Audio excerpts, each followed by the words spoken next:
J'espère que vous allez bien, j'espère que vous passez un agréable week-end et j'espère surtout que cette vidéo va vous permettre du coup d'avoir un peu de soulagement, un peu de réconfort, un peu de petit cœur justement. C'est le sujet de notre vidéo. Alors aujourd'hui, j'avais très envie de revenir avec un format spécial, avec un format franchement que j'ai encore jamais fait sur cette chaîne, un format réaction à. Je reviens sur les propos de telle et telle personne avec du coup une petite touche de coaching évidemment orientée santé mentale et puis surtout mon avis, mon point de vue, voilà, en tant que coach sur des sujets autour des relations. Si vous ne me connaissez pas, bienvenue, moi c'est Mathilde Arnaud, je suis coach de vie et j'accompagne les personnes qui ont tendance à dire oui, bien sûr, avec plaisir, alors qu'au fond d'elles, elles ont plutôt envie de dire non, fous-moi la paix, sauf qu'elles ne le font pas par peur d'être jugées, par peur d'être rejetées, par peur de finir seules, par peur aussi de culpabiliser et de se sentir vraiment nulles, tout simplement. Je les aide à s'émanciper des injonctions dans leurs relations, qu'elles soient professionnelles ou personnelles, et c'est notamment sur ce sujet-là dont on va se parler aujourd'hui, au niveau amical, au niveau familial et au niveau sentimentale. J'avais très envie de revenir sur des propos qu'a eu l'influenceuse et entrepreneuse Shera Kayenski. Donc si vous ne la connaissez pas, Shera est une influenceuse lifestyle, je ne saurais même pas comment la décrire honnêtement, elle fait énormément de choses. C'est aussi une personne, en tout cas dans les contenus que je vois, que j'apprécie beaucoup. Elle a aussi également lancé son podcast qui s'appelle Bip Sonore, que vous pouvez retrouver sur plein de plateformes d'écoute. Et donc aujourd'hui j'avais envie de revenir sur un sujet qui, je pense, c'est un sujet dont on ne parle pas assez, qui est le sujet de l'amitié, mesdames et messieurs, évidemment, l'amitié. Je me suis beaucoup reconnue dans certains propos qu'a pu avoir Shera, alors non pas tant dans son histoire de vie qui est unique forcément comme nous tous et toutes ici, mais plutôt dans des questionnements autour de cette sphère amicale.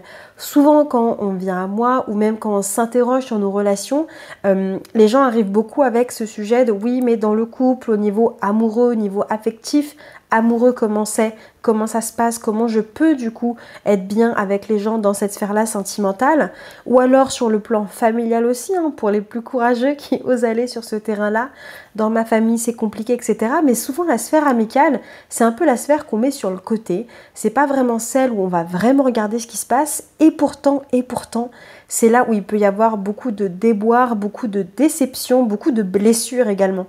Et j'affectionne particulièrement le fait de parler de la sphère amicale parce que je trouve justement qu'on n'en parle pas assez et que ça nous ferait peut-être beaucoup de bien.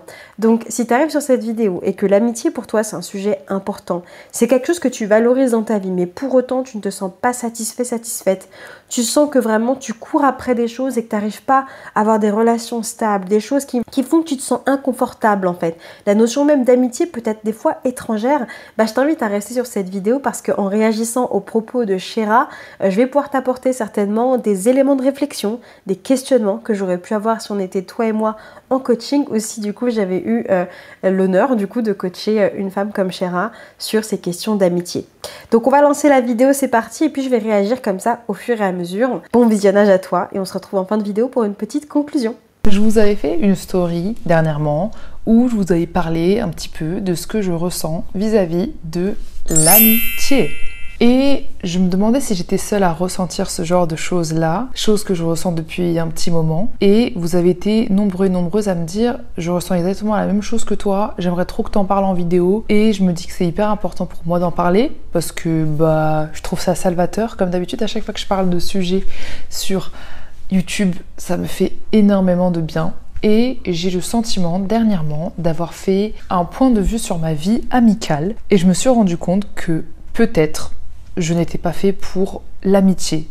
Peut-être que je ne méritais pas d'avoir des amis, ou peut-être que je n'étais pas fait pour entretenir ce genre de relation. Je trouve ça déjà très chouette qu'elle en parle en fait sur sa chaîne parce que je trouve qu'on n'en parle encore une fois pas assez. Et je détecte déjà un peu une forme de, effectivement, de je ne suis pas faite pour l'amitié. Alors on va voir dans la suite de la vidéo ce que ça donne, mais ça peut être le genre de constat effectivement qu'on a après avoir accumulé déception sur déception, après qu'on ait été en fait malmené ou qu'on ait malmené nous-mêmes des personnes dans ce domaine-là. Du coup, ça ressemble beaucoup quand même à une croyance, à quelque chose qu'on vient poser, à un truc même identitaire en fait. Alors du coup, je dis pas forcément que c'est faux parce que si on arrive probablement à ce constat, c'est que il y a plein de choses qui lui ont prouvé que. mais j'aime toujours mettre un peu de nuance quand même quand on se dit ce genre de choses, parce que se dire je ne suis pas fait pour, je trouve que tout de suite c'est quelque chose qui nous enferme, qui nous bloque, qui nous empêche en fait de nous ouvrir à nouveau. Alors des fois c'est juste que c'est pas un souhait, hein, qu'on souhaite pas s'ouvrir à nouveau parce qu'on a été blessé, parce que ça a été difficile.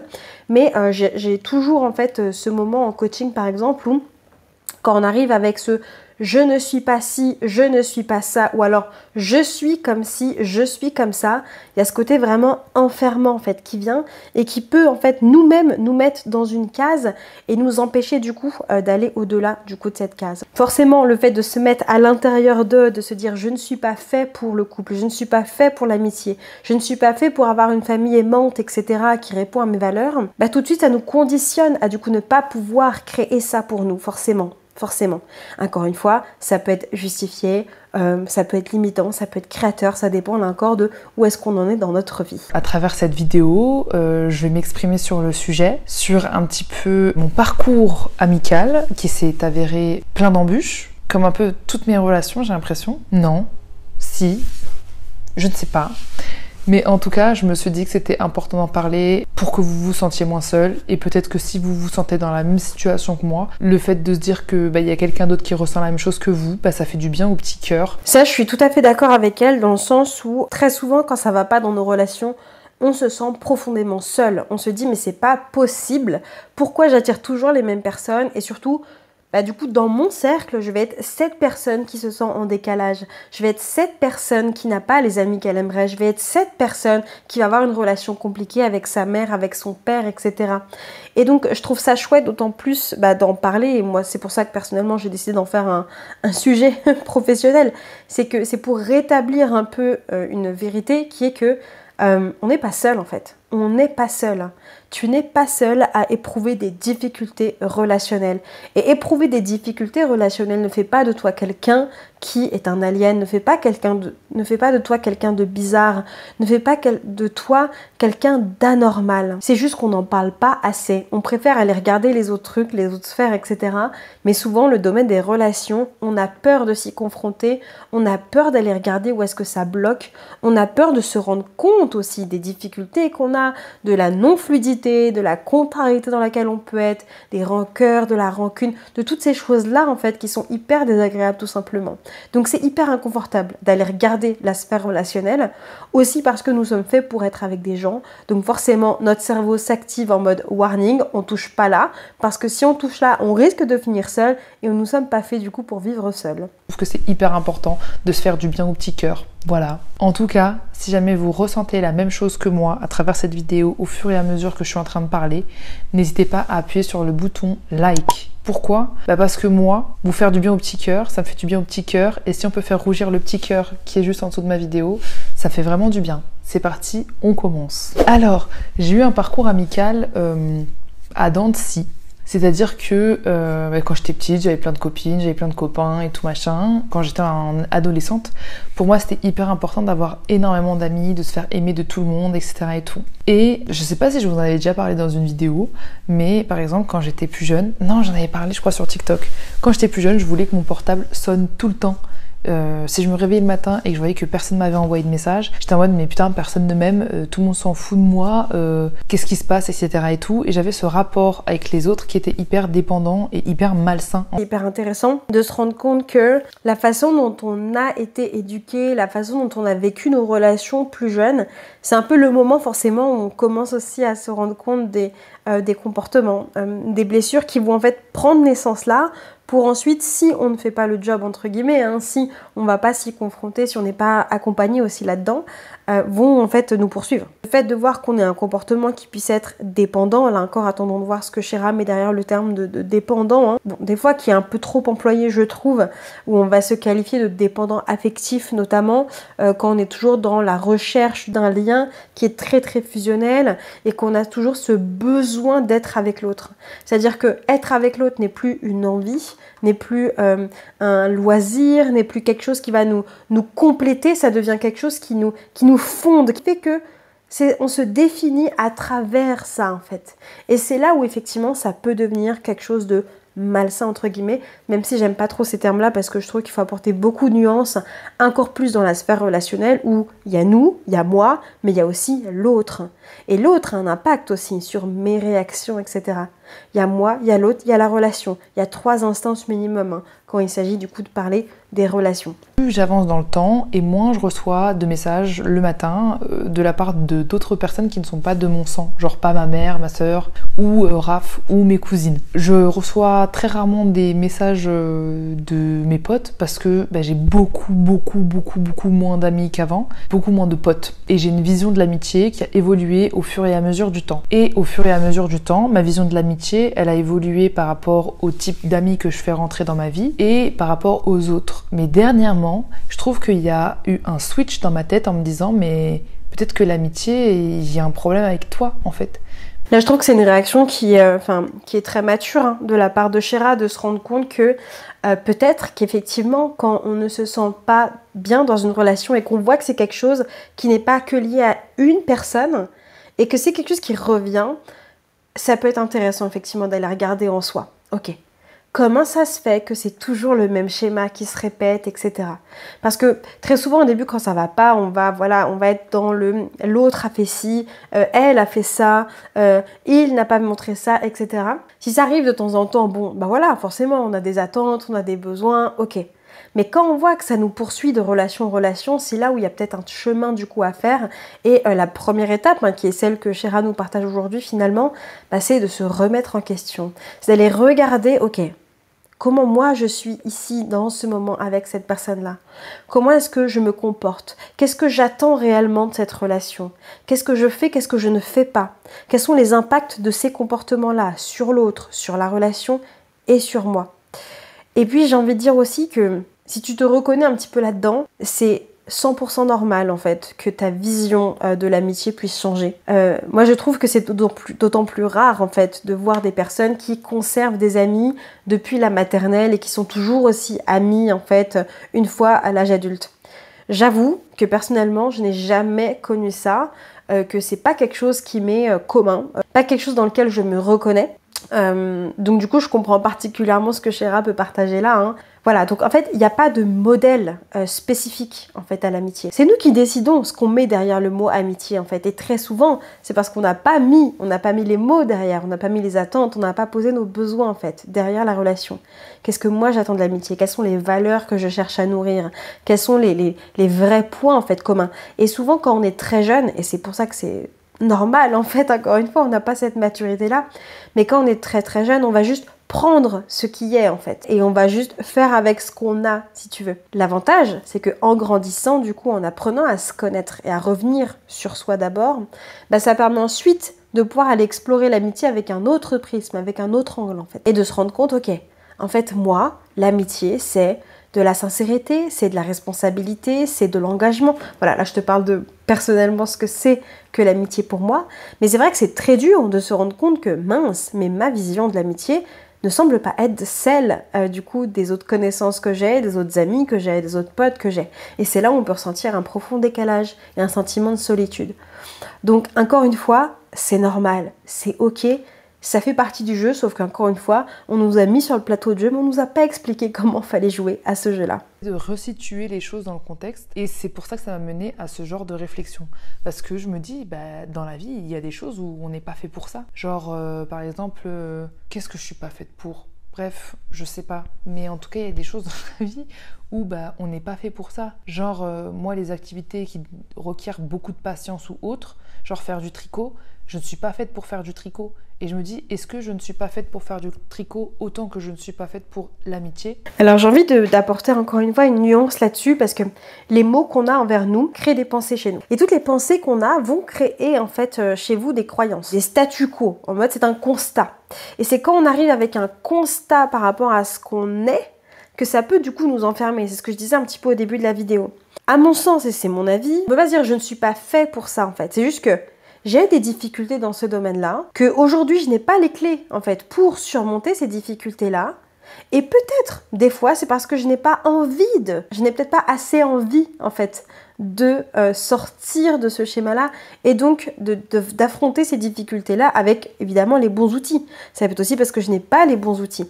Mais je ne suis pas très à l'aise avec cette idée, moi, de dire je ne suis pas fait pour ça, que je trouve là encore assez bloquante, en fait, assez bloquante. Alors, tant qu'on est dans cette idée de vouloir se sécuriser, se protéger parce qu'on a été dans des blessures, il n'y a aucun problème encore une fois, mais attention aux mots qu'on emploie pour se décrire parce que notre cerveau, il croit, hein, il y croit fort. Hein. Donc après, il va vous montrer toutes les situations et tout autour de vous qui vous montrent que tu as vu.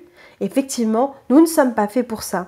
Et l'exemple qu'elle prend avec le tricot, justement pour le mettre en relation avec l'amitié, je trouve ça assez intéressant. Parce que c'est de se dire, ok, comme je ne sais pas faire ça, mes actions ne me permettent pas du coup d'arriver à faire, j'échoue dans mes actions finalement là-dessus, d'où le constat de je ne suis pas capable de faire du tricot par exemple, parce que quand j'ai essayé, ça n'a pas fonctionné. Donc comme le résultat de mes actions n'était pas celui que j'escomptais, celui que je voulais, eh bien j'en arrive au constat que je ne suis pas fait pour ça.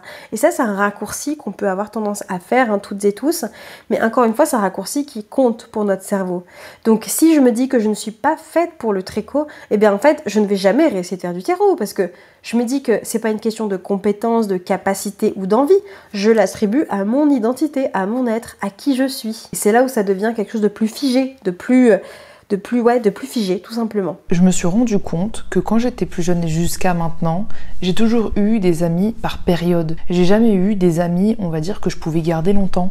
J'ai jamais eu cette faculté à pouvoir garder des amis sur des très longues dates. Par exemple, je sais que moi, quand je vois les relations amicales que peut avoir Raph, par exemple, de son côté, je suis hyper admirative et genre, ça me fait rougir le cœur à sa place de se dire qu'il a son meilleur ami, qu'il a depuis qu'il a 3 ans. Genre, moi, je me dis, waouh, c'est vraiment incroyable de partager une relation aussi fusionnelle avec quelqu'un qui n'est pas de ton sang, quelqu'un dont tu n'es pas amoureux, et de grandir avec cette personne. Là, je fais pause parce que je trouve ça hyper intéressant de se dire, parce qu'elle peut avoir cette vision-là, finalement, de l'amitié, de la vraie amitié, de l'amitié profonde, que c'est quelqu'un qui te suit comme ça sur toutes tes périodes de vie, avec qui tu construis, avec qui tu grandis, etc. Et c'est ça, en fait, qui peut faire que forcément j'ai un idéal d'amitié. Et en fait, je vais constamment aller chercher cet idéal, en fait, dans mes relations. C'est-à-dire qu'avant même, alors je dis pas que c'est ce qu'elle a fait, mais j'apporte mon point de vue là-dessus. Avant même du coup de considérer l'autre comme un être à part entière, etc., je vais essayer d'aller projeter sur l'autre, sur cette relation, ma vision en fait idéale. Et c'est là où souvent ça crée des frictions, ça crée des quiproquos parce que l'autre n'a jamais adhéré forcément en fait à cette vision. On n'a pas forcément discuté en fait de ce qu'on voulait nous, de ce qu'on mettait derrière le terme amitié, etc. Et c'est pour ça que c'est intéressant de voir quand elle nous parle, voilà, de ça me fait rougir le cœur, etc. On sent, enfin moi je ressens ça, je sens au fond en fait une Chéra qui a envie de ça en fait.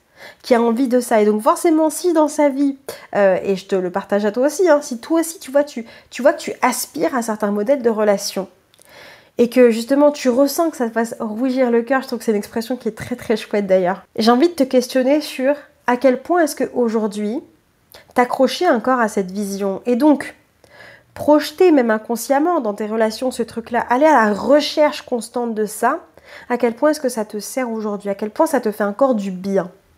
Tant que ça te fait du bien et que tu y trouves ton compte, c'est parfait. Mais si comme Chéra, au bout d'un moment, tu te rends compte que là, en fait, à chaque fois, tu te prends des déceptions. La déception, elle vient de quoi? Elle vient d'où? Où est-ce qu'elle prend naissance? Elle prend naissance dans les attentes qu'on a.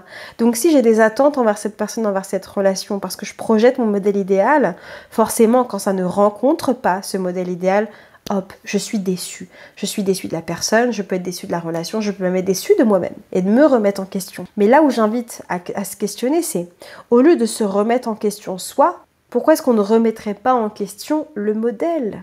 Ce fameux modèle en fait, cette vision-là. Et c'est le cas dans la sphère amicale, dans la sphère amoureuse, dans la sphère familiale. On va se dire, une sœur est censée se comporter comme ça avec moi. On a ce qu'on appelle du coup des manuels de bonne conduite sur les autres. C'est-à-dire qu'on vient mettre un peu notre code. Mon code de l'amitié, c'est ça. Mon code du coup de la bonne personne, c'est ça. Mon code du coup de la bonne mère, c'est ça. Et donc du coup, on vient donner comme ça des critères. Le problème, c'est pas d'avoir ces critères-là, c'est qu'on ne les communique pas. Et qu'on n'en a pas forcément conscience d'ailleurs, hein. On se dit souvent, oui mais c'est normal Mathilde, c'est naturel. Tout le monde devrait penser comme ça, c'est logique. Si tu te dis à propos d'une relation que cette personne est censée faire ça parce que c'est logique, c'est justement à cet endroit-là que tu dois te poser et te réfléchir là-dessus sur ce point de logique. Parce que ta logique n'est pas forcément celle de l'autre. Et c'est là où justement ça peut créer des frictions et des difficultés. Tout va bien en fait. Et moi je n'ai jamais eu ce genre de relation là. Et je me suis dit au fur et à mesure, peut-être que c'est moi qui avais énormément de mal en fait à avoir ce genre de relation. Peut-être que j'ai jamais compris qu'est-ce que c'était réellement le mot amitié et peut-être que j'ai jamais compris qu'est-ce que c'était le sens de l'amitié. Je me suis rendu compte au fur et à mesure dans mon voyage amical avec différentes personnes que c'était par saison et que tant ces personnes sortaient de ma vie que moi je sortais de leur vie mais de manière soudaine. Je suis pas la plus forte on va dire d'un point de vue communication. C'est fou de dire ça alors que mon travail c'est typiquement de la communication. Mais quand il s'agit de parler de mes émotions et de mes sentiments avec des gens que j'aime, j'ai soit un fouet à la place de la langue, soit un couteau. Je me rends compte au fur et à mesure du temps, peut-être parce que j'approche de mes 30 ans et que maintenant j'ai un enfant, et peut-être parce que ça me donne encore plus envie de me poser sur moi pour régler ce genre de choses en moi, que je ne sais pas parler aux gens que j'aime. Genre, je ne sais pas parler sans blesser aux gens que j'aime. Si je te reconnais dans cette partie-là, d'avoir du mal à parler de tes émotions, à les exprimer, à parler aux gens que tu aimes sans les blesser, j'ai envie juste ici de t'apporter un peu de compassion, tu vois. Parce que c'est difficile. C'est difficile de parler de ce qu'on ressent vraiment. C'est difficile de parler de nos sentiments. C'est difficile de se livrer. Et il suffirait en plus de ça que tu aies des croyances autour du fait d'avoir des émotions, de les montrer, etc. Que tu dises que ça te met dans une forme de faiblesse. Forcément, ça va être compliqué. Moi, l'approche que j'aime avoir là-dessus, c'est de se dire, ok, avant de vouloir dire les choses et les sentiments qu'on a et les émotions auprès des autres, est-ce que j'arrive à me les dire à moi? Est-ce que je suis en capacité déjà, de moi à moi, pouvoir en fait avoir cette clarté sur ce que je ressens, ce que je vis et ce qui se passe à l'intérieur de moi. Ensuite, les communiquer à l'autre, c'est l'étape d'après. Et si on veut tout de suite communiquer à l'autre, mais qu'on n'est pas sûr, on ne sait pas ce qui se passe et on communique, forcément on communique mais en n'étant pas clair.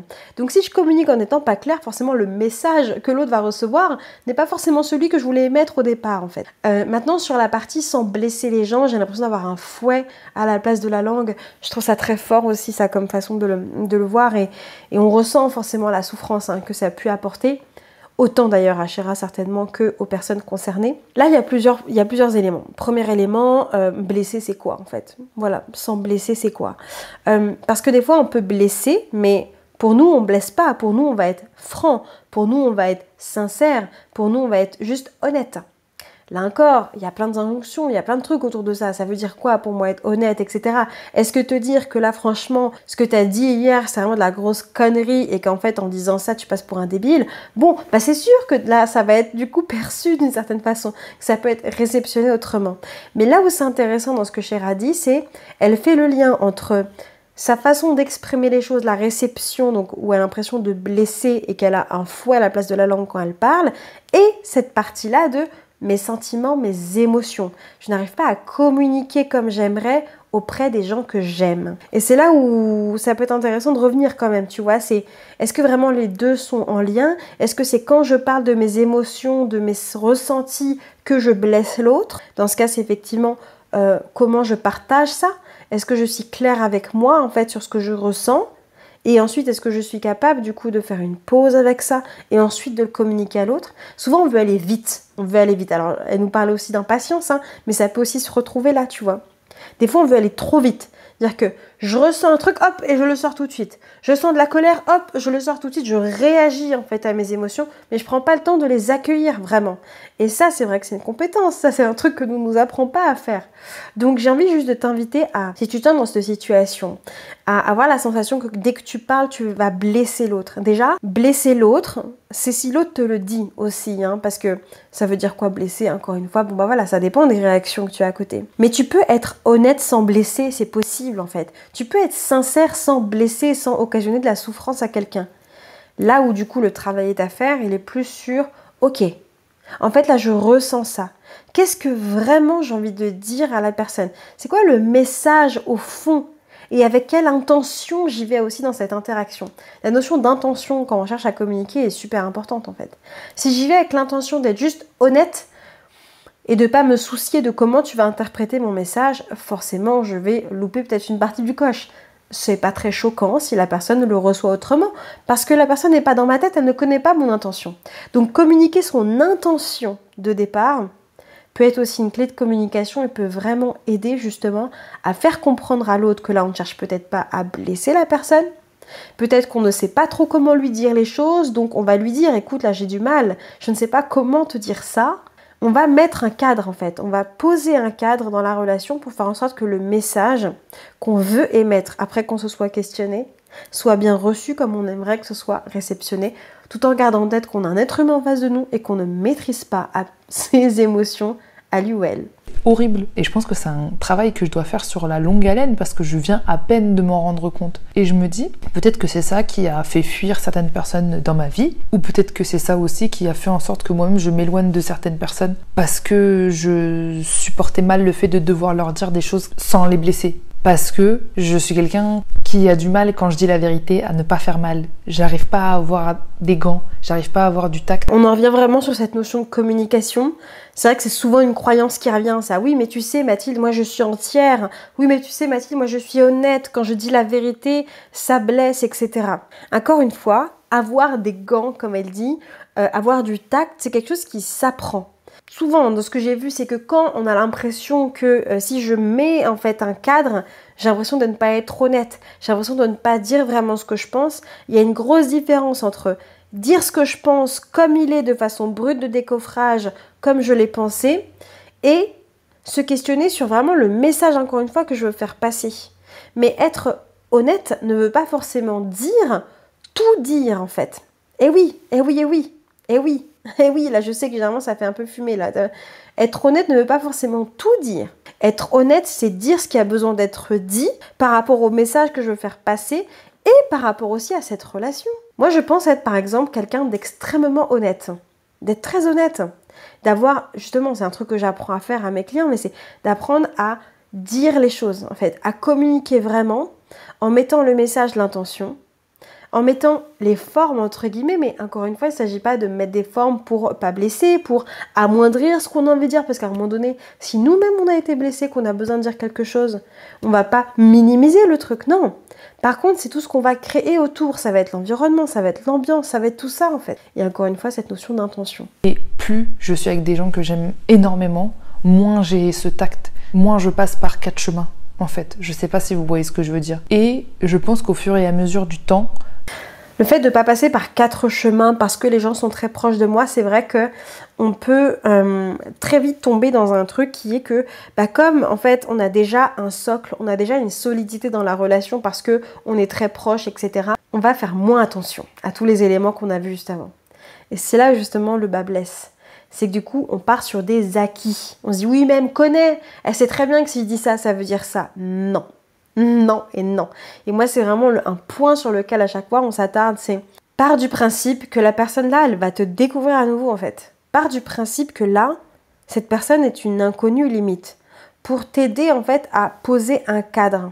Si tu te reconnais dans cette idée de plus les gens sont proches de moi et plus j'y vais sans filtre. C'est très bien d'être sans filtre, hein, mais encore une fois, tout dépend.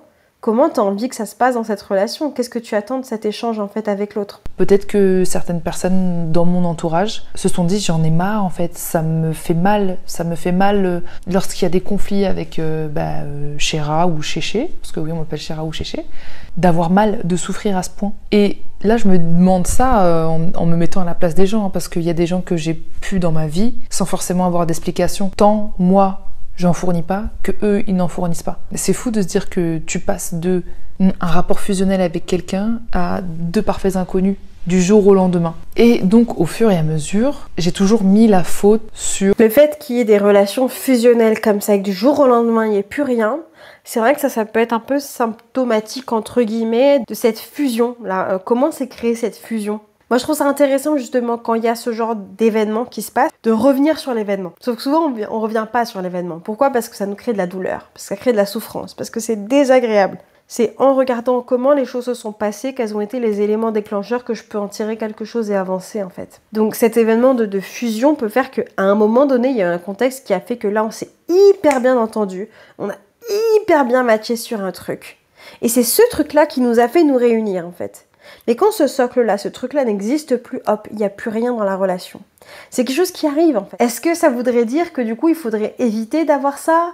Parce que ça nous apporte aussi. Moi je pense que c'est plus dans la fin de la relation qu'il y a quelque chose à aller regarder, que c'est plus dans cette rupture tout d'un coup là, qui semble être ok, écran de fumée, bim, terminé. Il y a certainement eu des indices, des choses en fait, qui pourraient avoir mené à... Mais encore une fois, comme il y a cette fusion très forte, on va partir du principe que ça y est, on est accroché, que rien ne va nous séparer, et donc on fait moins attention.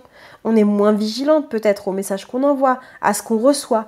On est moins vigilante à ce qu'on ressent dans ce cas, dans cette relation. On va moins communiquer parce que ça match tellement, parce que c'est tellement fusionnel. Mais c'est justement dans ces espaces-là qu'il faut aller regarder les indices, les trucs. Les petits trucs sur lesquels, ah, là c'est un peu inconfortable, mais c'est pas grave parce que si en fait, si.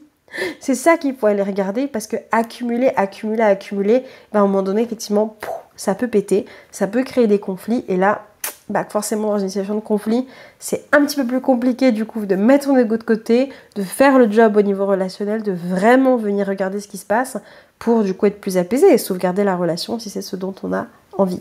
Les gens, les autres personnes, en me disant bah cette personne-là, c'est que c'est une mauvaise personne, c'est pas une personne qui est faite pour moi, etc. et tout. Et comme je vous l'ai dit dernièrement, je me pose des questions, énormément de questions sur moi.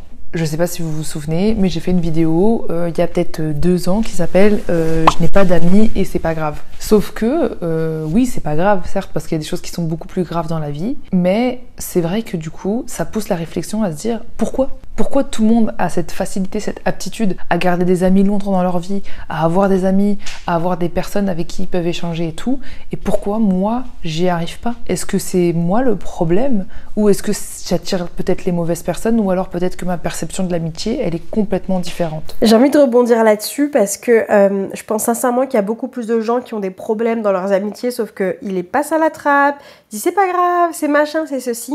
Et donc, voilà. Je pense aussi qu'il y a ça. C'est qu'il y a beaucoup de gens qui ne vont pas regarder cette sphère-là et qui, en fait, quand ça va pas, bah, je vais avoir un nouvel ami. C'est annuler, remplace, tu sais, c'est... On est en plus dans une société de consommation, ça marche aussi avec les relations. C'est, ça ne fonctionne pas là, hop, et ben salut, ciao, et puis je revois quelqu'un d'autre, etc., etc. Donc on a cette facilité, je trouve, à remplacer les gens parce que là, ça ne fonctionne pas. Et on a cet adage un peu de qui se ressemble, ça se semble, etc. Donc, si ça ne marche pas, c'est que machin, c'est que ceci, et hop, terminé, fin de l'histoire, on remplace. Bon, moi, je suis pas de cet avis. Moi, je suis plutôt de la team, ok, il y a un truc qui fonctionne pas, il y a un truc qui va pas, on va aller regarder ce qui se passe. Mais bon, c'est sûr que ça demande certaines aptitudes, un certain savoir-être, savoir-faire, qu'on n'a pas forcément, parce qu'on ne nous l'a pas appris, en fait, tout simplement. Mais ça s'apprend. Comme tout, ça s'apprend, en fait. Garder une relation sur le long terme, c'est difficile. C'est super dur en fait. Surtout quand on a des valeurs fortes autour de l'amitié, surtout quand c'est quelque chose qui est important pour nous, surtout quand en fait on voit l'amitié comme notre cocon, comme voilà, c'est... T'as compris, tu vois? Plus tu vas le voir comme ça, plus forcément ça va être intense pour toi. Donc si c'est intense pour toi, ça veut dire que les ruptures vont être intenses, ça veut dire que les moments où ça se passe bien aussi vont être intenses. Donc encore une fois, d'aller revisiter, je pense, la définition de l'amitié et d'aller en fait surtout débloquer, débusquer les croyances qu'on peut avoir autour de l'amitié en fait. Si je vois que des gens autour de moi qui ont des groupes d'amis, moi j'en avais déjà parlé sur mes réseaux, moi j'ai jamais eu de groupe d'amis. Et pendant très longtemps, je me disais, oh là là, je suis bizarre, j'ai pas de groupe d'amis. Moi j'ai que des amis avec qui je m'entends en un à un comme ça, mais qui ne se connaissent pas entre eux. Et pendant longtemps, j'ai idéalisé cette version du groupe d'amis. Bah, quand j'ai accepté que c'était pas forcément ça pour moi, bah, ça m'a permis de me relâcher d'une forme de pression, d'arrêter d'être à la recherche de ça, pour plutôt me concentrer sur ce que j'avais et d'aller valoriser ce que j'ai déjà. Donc, je pense que vraiment, aller regarder nos croyances autour de l'amitié est un point fondamental pour commencer à se dire, ok, qu'est-ce que je décide de garder dans ces croyances-là ? Qu'est-ce qui me crée de la joie? Qu'est-ce qui me permet de créer des connexions profondes avec les gens, si c'est ce que je recherche? Et qu'est-ce qui me limite? Qu'est-ce qui ne me sert plus aujourd'hui? Qu'est-ce que j'ai envie d'apprendre à lâcher en fait progressivement? Et ça peut être ces modèles idéalisés. Je me suis rendu compte que déjà, premièrement, j'ai une famille en or Et j'ai une grande sœur en or et j'ai des cousines qui ont le même âge que moi, donc je m'auto-suffis d'un point de vue amical parce que je sais que c'est mes meilleures amies, mes cousines. Et aussi, deuxième point, j'ai Raph dans ma vie. Et il est vrai que quand t'as un mec, tu passes un peu moins de temps avec tes amis. Quand j'étais célibataire, j'avais beaucoup plus d'amis. Et en fait, tu t'enfermes un petit peu plus. En tout cas pour moi, pour ma part, tu t'enfermes un petit peu plus dans cette relation. Tu vois tes amis de temps en temps, mais voilà, tu te complais en fait dans cette relation à te dire, lui aussi c'est mon meilleur ami.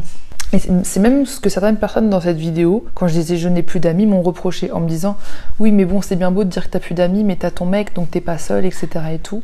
C'est vrai, c'est la vérité. En vrai, je suis pas seule parce que si j'ai envie de parler de choses et d'autres, Raph c'est aussi mon meilleur ami en vrai et mon meilleur ami depuis 5 ans. Et demain ça va faire 5 ans qu'on est... La valeur amitié n'est pas forcément nourrie avec des amis. Ta valeur amitié n'est pas forcément nourrie pleinement avec ce qu'on appellerait communément des amis. Shera nous parle beaucoup de la famille ici. Elle dit j'ai une famille en or, etc. Probablement que derrière ce qu'elle recherche de l'amitié, peut-être une connexion forte, peut-être ce côté de lien, quoi qu'il arrive, je suis là, t'inquiète, etc. C'est quelque chose qu'elle retrouve en fait vachement dans sa sphère familiale. Il y a peut-être eu un transfert comme ça, tu vois, alors je fais des suppositions, mais un transfert comme ça de ce que je recherche en fait, ce que j'ai dans la famille, je veux le transposer sur mes amis. Là où peut-être certaines personnes n'étaient pas forcément dans cette vision-là, encore une fois. Là, je pense qu'il y a une notion de valeur en fait à revenir visiter, ce qui peut faire qu'on se dit que je suis pas faite pour l'amitié.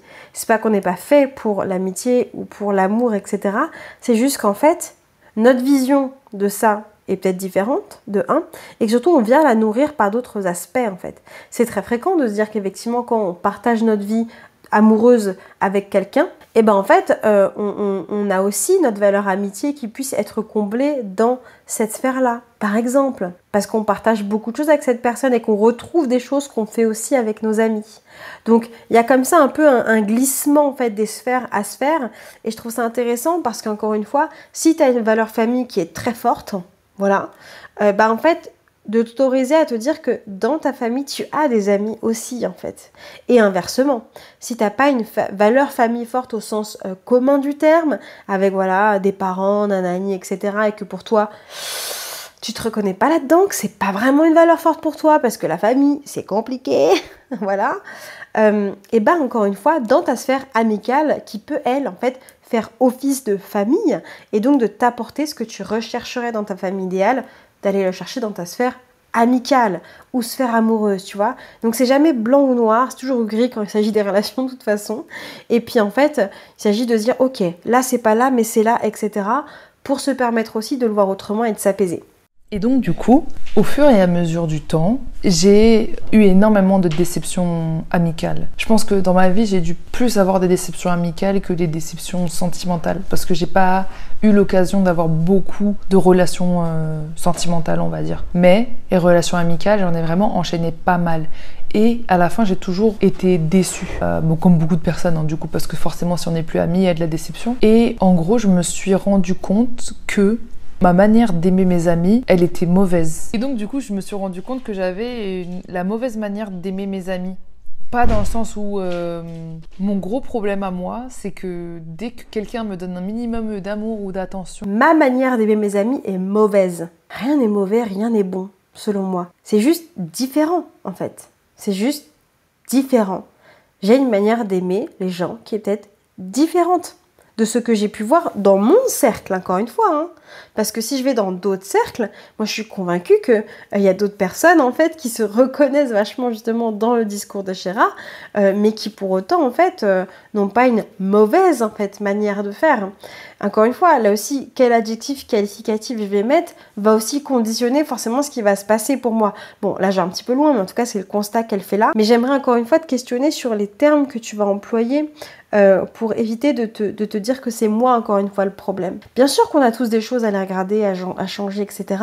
Mais pour autant, rien n'est bon, rien n'est mauvais. Il y a comment moi je sais faire par rapport à ce qu'on m'a appris, par rapport à mes soucis entre guillemets, à mes difficultés, mais aussi à mes forces, à mes qualités, à ce qui je suis. Et puis il y a comment les autres font. Mais c'est vrai que très souvent dans les relations, on vient qualifier ça de ça c'est bien, ça c'est mauvais, ça c'est cool, ça c'est naze. Et c'est de sortir un peu de cette binarité, d'apporter de la nuance. Sinon juste ça ne marche pas. Ça ne marche pas.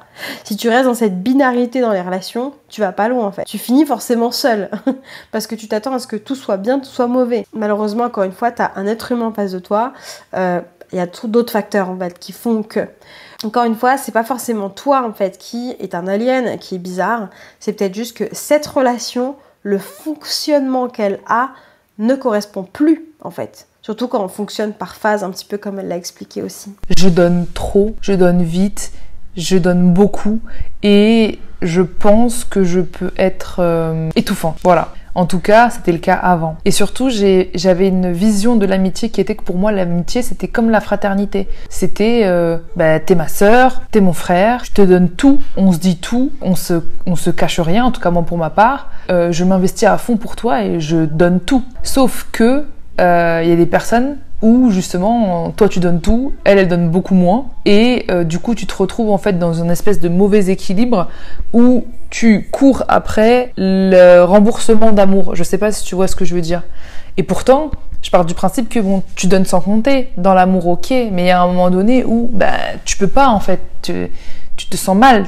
Il y a un vide à combler. Et ce vide à combler faisait que j'étais une personne qui était un peu trop, un peu too much. Et que au fur et à mesure du temps, forcément, j'ai fini par faire fuir des personnes qui n'arrivaient pas à donner autant que moi je donne. Parce que c'est quelque chose que je rencontre beaucoup dans mes coachings et dans les personnes que j'accompagne, ce truc de moi je donne en fait. Et je suis dans ce don de ma personne, ce don de mon argent, ce don de mon énergie, ce don de tout, ce don de mon temps, etc. Alors elle nous l'a dit qu'elle mettait vraiment bien en lumière. Pour moi l'amitié c'est comme la fraternité. Donc tu vois, par rapport à cette question de valeur, je t'invite vraiment à aller te questionner là aussi, comment toi tu fonctionnes là-dessus. Et en fait on se met un peu dans ce truc de, et ça peut piquer un peu, mais on pense qu'on donne sans compter. On pense qu'on donne vraiment parce qu'on est généreux, etc. Mais en réalité, on a une attente en retour. Et elle est implicite, elle est cachée. Même nous, on ne s'en rend pas compte. Mais on s'attend naturellement à ce que l'autre se comporte de la même façon. Donc quand l'autre ne se comporte pas de la même façon, parce qu'il n'a peut-être pas la même vision des choses, c'est là où ça coince, c'est là où ça crée un déséquilibre dans la relation. Et quand ça crée un déséquilibre dans la relation, forcément, on se sent moins bien, on se sent moins à sa place. On peut éprouver dans la place, tu vois, de Chéra, de la rancune, de l'amertume, de l'incompréhension aussi. Et du coup, là, je pense que c'est intéressant d'aller regarder, ok, pourquoi est-ce que je suis cette personne qui donne ? Pourquoi je donne comme ça, en fait ? Souvent, quand on est dans cette optique-là, c'est parce que du coup, on attend beaucoup d'amour en retour. On est constamment à la recherche du coup d'amour. On a besoin de cet amour-là qui va venir remplir du coup un vide en fait qu'on a. Et souvent, le chemin dans lequel moi j'amène, sortir évidemment de ce truc-là de je donne, parce qu'au fond de moi, même si je dis mais j'ai pas besoin, je n'attends pas en retour, il y a mon enfant intérieur qui est en train de crier, qui est en train de taper à la porte, qui est en train de dire et nous alors ? Et moi alors ? Et c'est là où ce constat fait mal. Le chemin vers lequel moi je t'inviterai à t'amener si tu te reconnais là-dedans, notamment dans l'amitié, c'est de devenir ami déjà avec toi-même. Tout ce que tu as tendance à donner, à faire pour les autres, est-ce que tu te le rends à toi, de toi à toi d'abord en fait, et d'aller dans cette direction, d'apprendre à te donner autant que tu donnes aux autres. Parce que très souvent dans ce cas de figure-là, on donne à l'extérieur, mais en fait de nous à nous, il n'y a rien, on est aux oubliettes, on s'est mis au cachot depuis un moment. Donc là, en fait, moi, ce que je t'inviterai à faire, c'est d'apprendre à te tenir par la main, à venir te chercher, à être cette amie soutenante que tu as envie d'avoir, à être dans ce support dont tu as besoin, à être dans cette écoute dont tu as besoin, à être dans cette empathie dont tu as besoin. Personnellement, c'est quelque chose que j'ai très longtemps rencontré et que ça m'arrive encore de rencontrer dans certaines relations amicales. Et à chaque fois, quand je sens ce déséquilibre, je me dis, tiens, Mathilde, là, c'est peut-être, tu commences à ressentir ces ressentiments, du coup, au sens pur, auprès de la personne. Peut-être qu'il est temps, là, de te recentrer sur toi, de te redonner quelque chose, en fait. Tu es en train d'attendre quelque chose de l'autre, là. Et l'autre n'est pas au rendez-vous, de le prendre comme un indice de, tu vois, tes jauges à toi d'amour, en fait. Est-ce que là, je me donne suffisamment ? Est-ce que je suis assez, en fait, cette personne que j'ai envie que l'autre soit pour moi ? d'apprendre à le faire petit à petit pour faire en sorte que du coup l'autre ne vienne plus remplir un vide, hein, comme disait le vide à combler, remplir un réservoir, mais que je puisse avoir déjà de base un peu de stabilité dans mon réservoir. Je ne te demande pas qu'il soit rempli à fond parce que forcément, sinon on vivrait seul, mais c'est pas notre cas. Mais c'est qu'en fait, ça ne vienne pas toucher un peu ton... Comment on appelle ça? Ça ne vient pas toucher ta réserve d'essence en fait. Il faut que tu aies déjà cette partie-là qui soit solide, qui soit ancrée, qui soit stable. Que je me rends compte que même dans mes relations, hein, j'ai énormément d'amour à donner. J'ai toujours trop, toujours plus, toujours, quitte à moi me laisser un petit peu couler, je vais toujours donner beaucoup. Et donc du coup, je pense que, à certaines périodes aussi, le fait de donner beaucoup d'amour, de ne pas en avoir en retour autant que je le souhaitais et de ne pas aussi avoir autant de confiance en fait, autant de personnes qui étaient peut-être autant loyales ou autres ou qui n'avaient tout simplement pas la même vision de l'amitié que moi, et ben je me retrouvais à être aigrie et à être mauvaise, à me dire bah non en fait, et pourquoi j'ai pas la même chose en retour, pourquoi ça marche pas en fait, pourquoi je donne et je reçois moins. Ouais, on en revient un peu avec ce comportement de dépendance qui peut être là, c'est-à-dire que du coup, je vais donner parce que j'attends de recevoir, parce qu'en fait, je me dis que si je donne, l'autre va se comporter pareil. Et donc, je vais recevoir tout ça.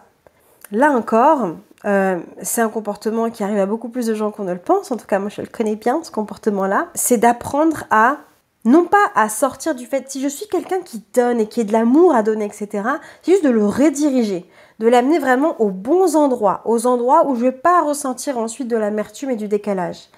Il y a un autre point aussi, c'est de venir valider la relation peut-être avant d'être dans le don de soi comme ça. Là. De se demander, ok, quels sont mes critères finalement? Quels sont les indices dont j'ai besoin pour venir valider le fait que cette personne mérite en fait? Mérite que je donne autant, mérite du coup que je sois dans cette optique-là de, ok, de fraternité comme elle l'utilisait, comme elle l'employait, tu vois? Si tu mets ça en fait au même niveau, si pour toi l'amitié c'est quelque chose de profond, quelque chose d'intense, tout le monde ne mérite pas, du coup, d'avoir accès à ça, en fait, à toute cette générosité dont tu débordes. Donc, moi, je ne t'inviterai pas à apprendre à être plus égoïste, je ne t'inviterai pas à apprendre à moins donner, parce que c'est dans ta personnalité. C'est comme ça que tu conçois la vie, que tu conçois les gens, etc., dans ta culture, peut-être. Mais je t'inviterai, par contre, à apprendre à le donner aux bonnes personnes. Et donc, à venir identifier, ok, qui mérite de recevoir ça, qui n'est pas digne de recevoir ça. Encore une fois, c'est ok, c'est une question de critères, en fait. Et comme ça, une fois que j'ai validé j'ai trois points clés, hein, j'en sais rien, 3 bullet points là-dessus, ok, si je vois que cette personne m'a montré ça, là, je vais du coup m'autoriser à être dans cette dynamique-là, de me donner davantage, à ouvrir progressivement les portes. C'est un peu comme un jeu vidéo, on n'arrive pas directement au niveau du boss, on a toutes les armes qu'il nous faut, on a tout et on va gagner. Non, je passe par le niveau 1, le niveau 2, c'est pareil dans les relations, c'est pareil dans l'amitié en fait. On monte comme ça au niveau de confiance. Et surtout quand, comme elle le dit, quand on a cette difficulté aussi à faire confiance aux gens parce qu'on a été déçu.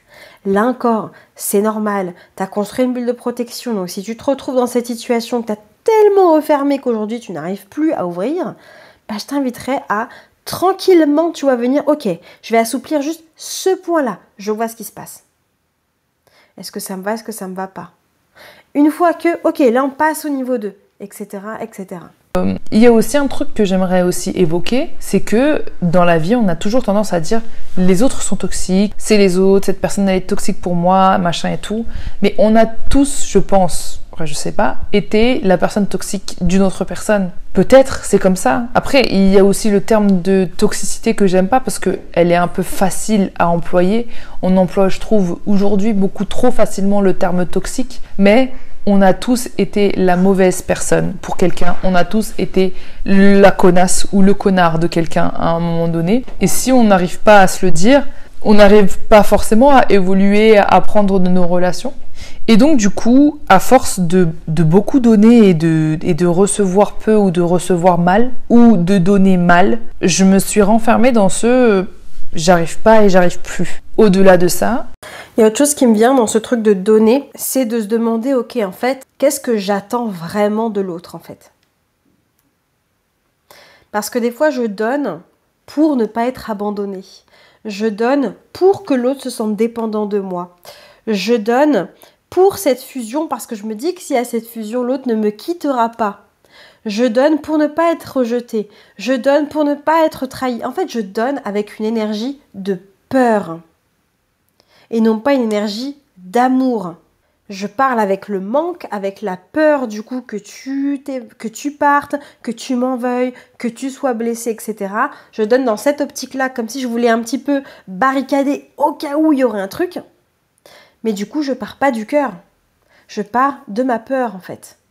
Et souvent, du coup, si on est dans cette optique-là de donner, moi je t'inviterais vraiment à te questionner. C'est pourquoi je donne comme ça là? Qu'est-ce qui me fait peur? Qu'est-ce qui se passerait si je donnais pas? Où est-ce que mon cerveau il m'emmène là? C'est si je donne pas autant, de quoi j'ai peur dans cette relation? Si j'arrête de faire ça, de quoi j'ai peur dans cette relation? Et là, on peut aller identifier du coup une peur du rejet, peut-être une peur de l'abandon, une peur de trahison, une peur d'injustice, toutes les peurs en fait avec lesquelles en fait tu peux être confronté dans les relations. Et du coup, c'est d'aller bosser en fait sur cette peur-là qui peut aider à se rendre compte que je n'ai pas besoin de donner autant pour m'assurer que la personne reste en fait. Et souvent ce qui se passe, et c'est malheureux évidemment, hein, mais on le vit je pense tous à un moment donné, que ce soit dans l'amitié ou autre, mais c'est que malgré tout ce que je vais faire, la personne peut partir. Elle a le droit de partir. On a tous le choix. Elle a le choix de s'en aller en fait. Tout comme moi, j'ai le choix aussi de m'en aller. J'ai le droit aussi d'arrêter de donner. J'ai le droit de me retirer de la relation en fait. Mais ça peut être aussi symptomatique du fait de vouloir comme ça, pas enfermer, mais barricader le truc. Ok, on est là et puis c'est stable et ça va pas bouger. Parce qu'on peut avoir ce besoin fort de stabilité aussi. On peut avoir vraiment besoin de dire ok, là j'ai ça et j'ai besoin de me sécuriser avec ça. Mis à mon éventail de relations un peu chaotiques amicales, qui est le monde des réseaux sociaux. Et qui s'est ajouté à mon éventail de raisons pour lesquelles tu as encore moins d'amis. Déjà que de base j'ai des problèmes de confiance aux autres, dû à mon histoire et dû à ce que j'ai pu vivre, eh bien je me suis rendu compte que j'ai encore moins confiance aux autres de par mon statut. Alors ça fait genre oh my god j'ai un statut, waouh, je sais pas quoi, bref, vous me connaissez, je suis pas du tout dans le waouh je me la pète ou je sais pas quoi, mais malheureusement, c'est un fait. Quand tu as un certain statut d'un point de vue personnage public, eh bien, malheureusement, tu peux attirer les bonnes personnes comme tu peux attirer les mauvaises personnes. Et des fois, il se peut que dans ton cadre amical, il y ait tout simplement des personnes qui ne supportent plus le fait que tu sois autant mis en avant et des personnes aussi qui ont juste envie d'être avec toi pour pouvoir profiter de la lumière que tu as. Et c'est quelque chose dont j'ai déjà bien évidemment fait les frais dans ma vie. Et des fois, naïvement, j'ai toujours voulu beaucoup aider mes amis en les aidant en fait dans leur vie, en faisant en sorte que si moi j'ai accès à ce genre de choses-là, j'ai envie de faire en sorte que tu aies aussi accès à ce genre de choses-là, etc. et tout. Et je me suis aussi fait avoir pas mal de fois. Donc au final, je me suis rendu compte que j'avais plus envie parce que ça me faisait trop mal. Et la force que tu peux avoir, une de tes plus grandes qualités peut aussi être ton talon d'Achille en fait. Ça peut être aussi l'espace où en fait tu peux en fait avoir le plus de souffrance. Là, elle nous parle du fait que voilà, comme elle visualise l'amitié comme quelque chose autour de la famille, un truc de sang, un truc de très fort, d'intense. Et que du coup, comme elle a cette vision-là, elle va agir avec ce truc d'hyper générosité et d'être entière et engagée dans une relation, et bien forcément les ruptures sont plus difficiles. Ça peut du coup lui porter défaut et c'est ce qu'elle explique là justement avec ce truc de ok, du coup comme moi je fonctionne comme ça, comme ma vision de l'amitié c'est ça, du coup là tu te considères comme mon ami donc je vais te donner tout ça. Donc j'attends, etc. en retour. Mais si je te prends un autre exemple, moi je sais que j'ai une de mes très grandes qualités, c'est vraiment cette empathie, cette écoute. Je sais que j'ai cette intelligence émotionnelle qui est là, qui fait que je suis extrêmement empathique. C'est une très grande force chez moi, mais c'est aussi mon talon d'Achille. Parce que cette empathie me fait m'oublier, en fait. Je vais du coup d'abord être empathique envers toi, et je vais avoir tendance du coup à d'abord être là pour toi, etc. machin, être à l'écoute, nanana. Et mon talon d'Achille, c'est que du coup, je vais pas moi m'écouter, je vais pas aller regarder moi, je vais pas aller regarder mes émotions, mes ressentis, et je vais pas les exprimer en fait. Ça, tu vois, ça te montre bien que ta grande qualité peut te porter le plus de préjudice. Encore une énième fois, et je me suis dit, mais ça commence réellement à devenir fatigant en fait, à force de devoir épingler, on va dire, les déceptions et les défaites, on va dire, sur les gens. Et au fur et à mesure, je me suis dit, bah stop. Ça sert à rien même d'apporter des explications à des personnes quand il y a des actes qui veulent dire beaucoup. Et je me suis révélée être une personne qui fuit beaucoup plus qu'elle ne confronte parce que, en gros, si vous voulez, je me suis rendu compte au fur et à mesure qu'il y a des personnes, ça sert à rien de les confronter parce que bah, les actes, ils veulent dire tellement de choses. J'apporterai personnellement une nuance là-dessus, sur justement comment est-ce qu'on a envie que la relation se termine.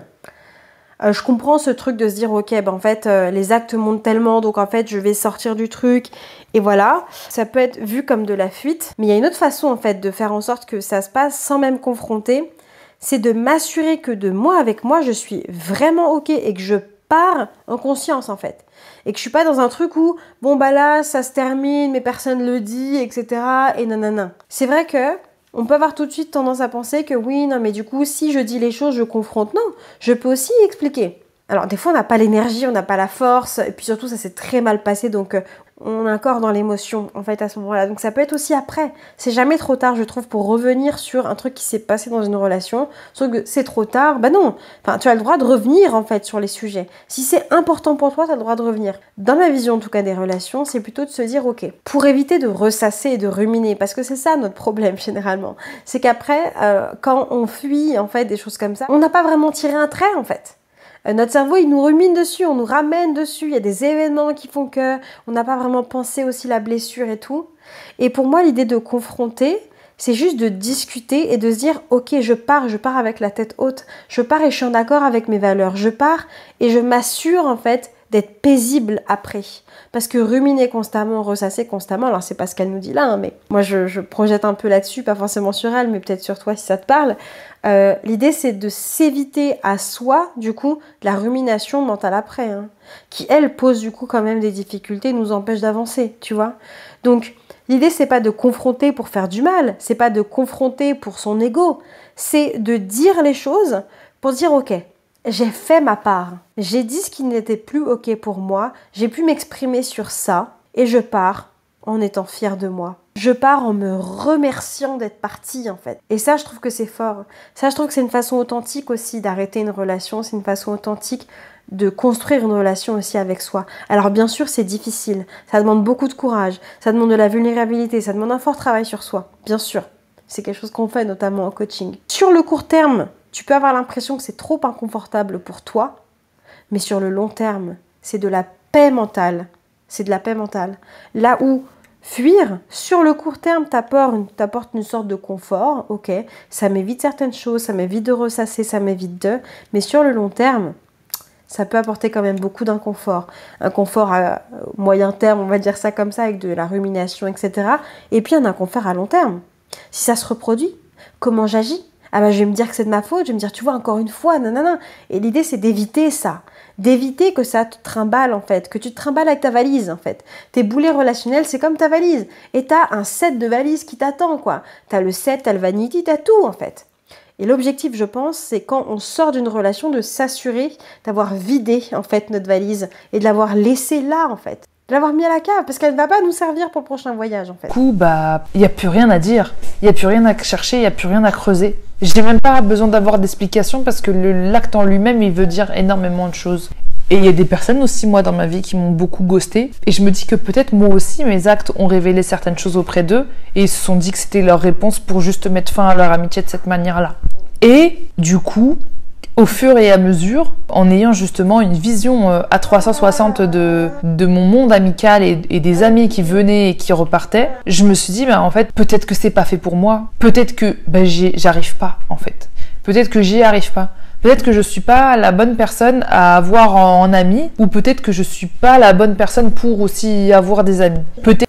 Ouais, c'est là où on arrive avec cette notion de j'y arrive pas. Je n'ai pas les clés pour ça, en fait. Je suis face à cette porte et je n'ai pas les clés. Si tu te retrouves dans cette situation, là encore, on peut te donner les clés en fait. Tu as les clés, sauf que soit t'as pas les bonnes clés, soit t'es pas face aux bonnes portes, encore une fois. Mais c'est pas définitif en fait. C'est vraiment moi un truc, par contre, je me dis, pour moi c'est un combat, c'est une mission de se dire, c'est pas définitif. Ça devient définitif quand tu l'as décidé. Mais forcément, ça n'empêche pas la souffrance que ça peut occasionner. Et des fois, on n'a pas envie en fait d'essayer. On n'a plus envie parce qu'on a été fatigué, parce qu'on a été blessé. D'où le fait de prendre soin de tes blessures, d'où le fait de quand quelque chose s'arrête, que tu sois sûr à 100% d'être OK avec la façon dont ça s'arrête. Pas pour l'autre, pas pour la relation, pas pour avoir des justifications qui feraient du bien à l'ego.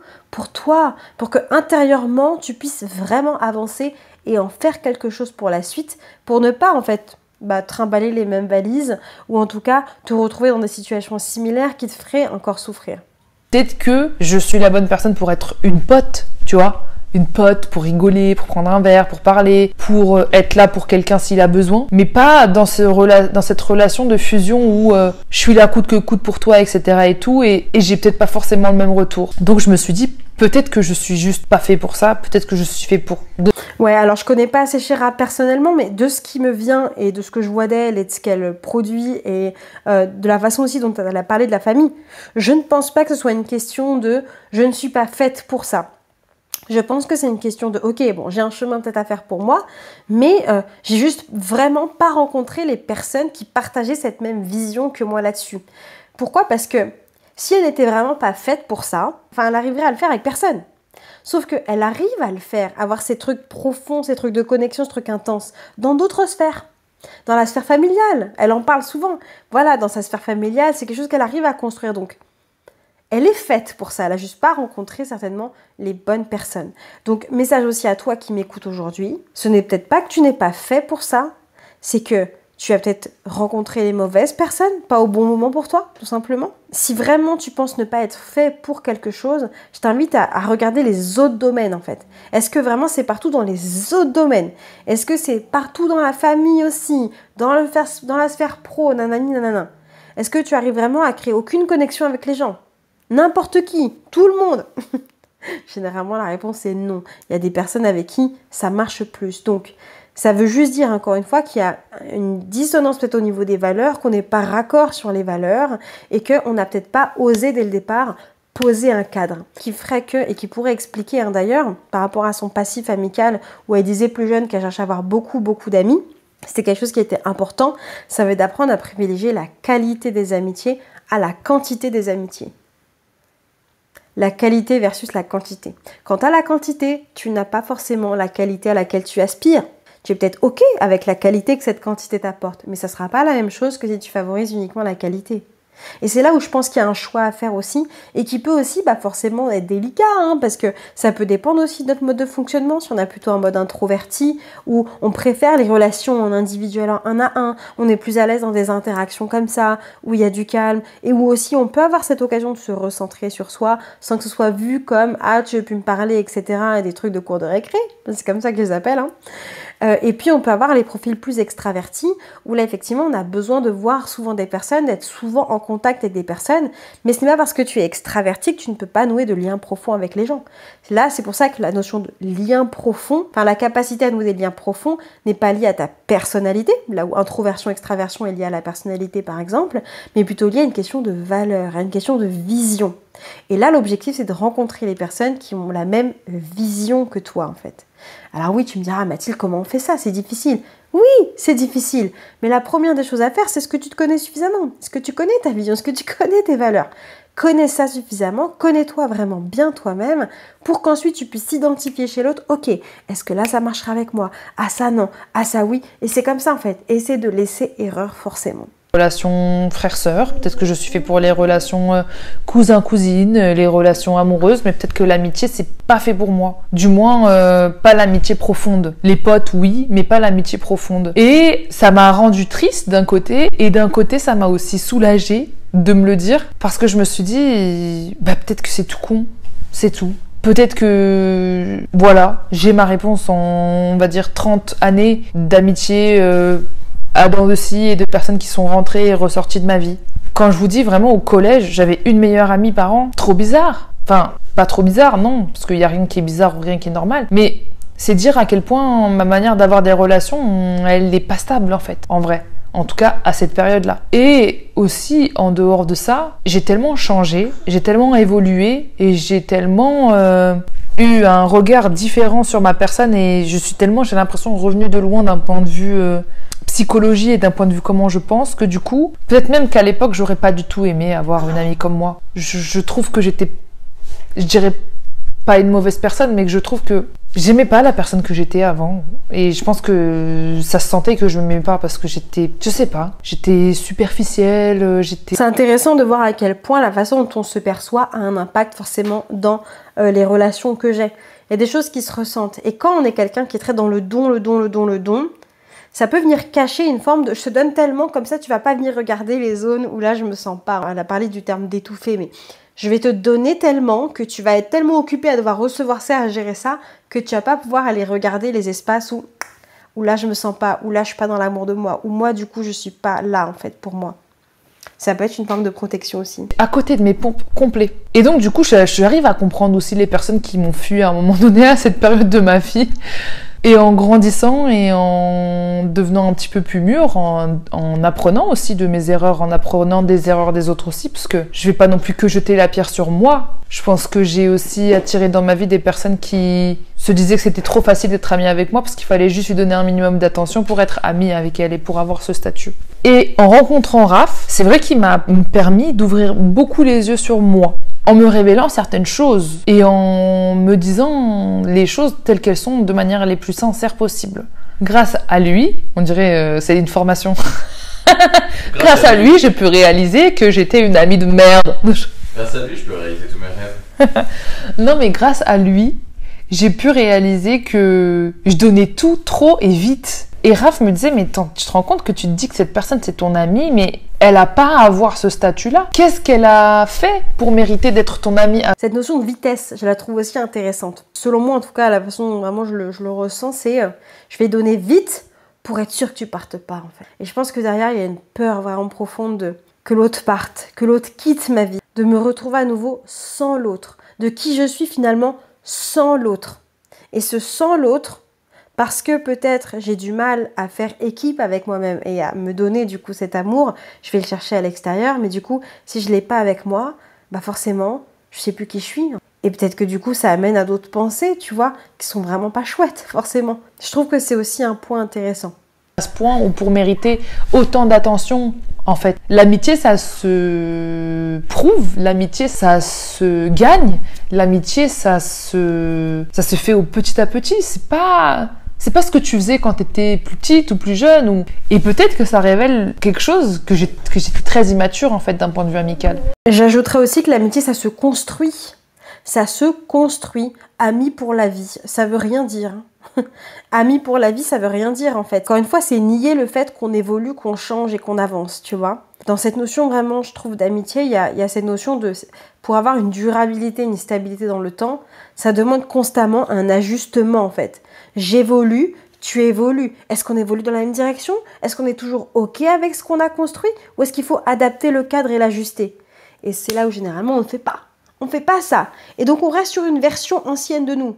Je reste dans une version ancienne de moi parce que je veux pas que l'autre pense que je ne suis plus cette personne qui l'a aimé, qui l'a nanana.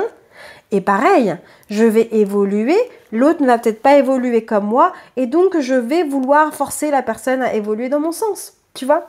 Encore une fois, ça ne veut pas dire qu'il faut évoluer tous dans la même direction pour pouvoir rester amis, mais ça veut dire selon moi que il y a est-ce qu'on s'ajuste en fait, et est-ce qu'on en parle? Mais ça, c'est comme dans toutes les relations. Moi, c'est un truc que j'adore vraiment faire et appliquer, même si c'est inconfortable, évidemment, mais c'est un des premiers trucs qu'on voit aussi en coaching quand on bosse sur la relation. Mais est-ce qu'on parle de la relation, là? À quel moment on se pose pour se demander, ok, on se sent comment, là?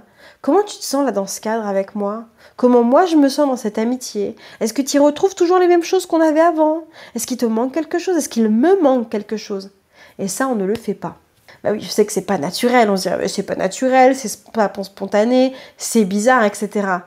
Peut-être. Mais si tu veux de la durabilité, de la stabilité, et que tu n'as pas de discussion sur comment ça se passe là en ce moment entre nous, ça va être très compliqué, tu vois. Donc des fois, c'est accepter d'être cette personne qui va venir, ok, comment on se sent là? Et quitte à paraître bizarre, tu rends service à la relation, tu te rends service à toi aussi, parce que tu apprends en même temps, et tu permets à l'autre aussi de s'exprimer, de penser à ça, peut-être que l'autre n'y a pas pensé non plus. Lui qui, on va dire, avait une relation beaucoup plus saine d'un point de vue amical. Ouais, et ben moi, j'étais connu, j'étais pas connu. Oui, aussi. Mais moi aussi, j'avais des amis avant même que je sois sur les réseaux ou autres. Hein. Ah, bon, peut-être t'étais une connasse. Elle a rigolé. Non, Je pense que j'ai déjà été une connasse, c'est sûr, parce que ce serait un manque d'humilité, humainement parlant. Je pense que c'est lui qui m'a aussi permis de réaliser, d'un point de vue regard extérieur, comment je faisais. Par exemple, avant, j'avais une facilité monstre à faire rentrer n'importe qui chez moi, dans mon domicile. Ça révèle beaucoup de choses, je trouve, d'un point de vue personnalité, on va dire. Quand tu fais rentrer facilement les gens chez toi, ça veut dire que tu fais facilement rentrer aussi les gens en toi. Et pour moi, en gros, ça voulait dire que n'importe qui toquait à ma porte, bonjour, on est amis, ouais, grave, avec grand plaisir. Alors que non, enfin, c'est pas comme ça que ça se passe. Et il faut prioriser. Et du coup, il y a mon fils qui fait ses dents, donc si vous l'entendez, j'espère que ça vous fait du bien aux petites oreilles.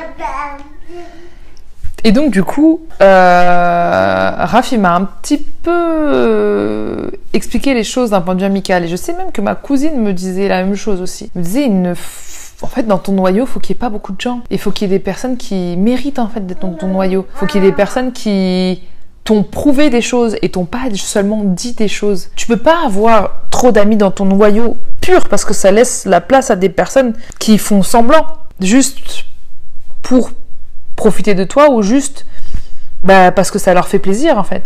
Non, avoir des amis c'est prioriser, se dire lui c'est un pote, elle c'est une amie. Parce que moi, c'est un truc sur j'aime beaucoup revenir dessus, effectivement. Je partage vraiment sa vision actuelle. C'est de se dire que tout le monde n'est pas mon ami au sens ami avec un grand A, en fait. Souvent, on se sent un peu gêné de catégoriser les gens, etc. Mais pourtant, on catégorise absolument tout, en fait. Grand livre, petit livre, grosse bouteille d'eau, petite bouteille d'eau. Enfin, on catégorise absolument tout. S'autoriser à venir faire un inventaire, à venir regarder, ok, cette personne, en fait, aujourd'hui, est-ce qu'elle correspond plus à ma définition de connaissance, à ma définition de pote, à ma définition d'amis, à ma définition de famille? Là encore, parce que je peux mettre des amis dans ma famille. Et de s'autoriser à ranger, en fait, les gens. Parce que en rangeant comme ça te permet quoi? Ça te permet, en fait, d'arrêter d'attendre de quelqu'un qui ne peut te donner aujourd'hui que la notion de pote, par exemple, pour aller boire un verre, pour faire une sortie ciné, etc., j'en sais rien, et d'arrêter de vouloir attendre de faire des discussions philosophiques à refaire le monde avec cette personne. Parce que c'est peut-être pas la bonne personne pour ce point-là, en fait. Et donc, moi, je suis partante plutôt de dire, ok, on catégorise les gens. D'ailleurs, j'ai un outil spécial là-dessus sur comment faire cet exercice-là, comment s'autoriser à faire l'inventaire de tes relations. Je te le mettrai juste dans la barre d'infos. Il te suffit de cliquer en dessous et tu as une masterclass qui vient t'expliquer les 5 erreurs qu'on fait dans nos relations et qui peuvent les détruire à petit feu. Donc, hop, petit instant, tu n'hésites pas à aller regarder ça. On a vécu ci et ça ensemble, cette personne ne m'a pas laissé tomber. Et au fur et à mesure, moi, du temps, il y a des personnes qui m'ont laissé tomber au fur et à mesure de ce qui se passait dans ma vie. Que ce soit bon ou mauvais. Et au final, ce genre d'amitié sans parachute, je la laisse plus rentrer dans mon noyau.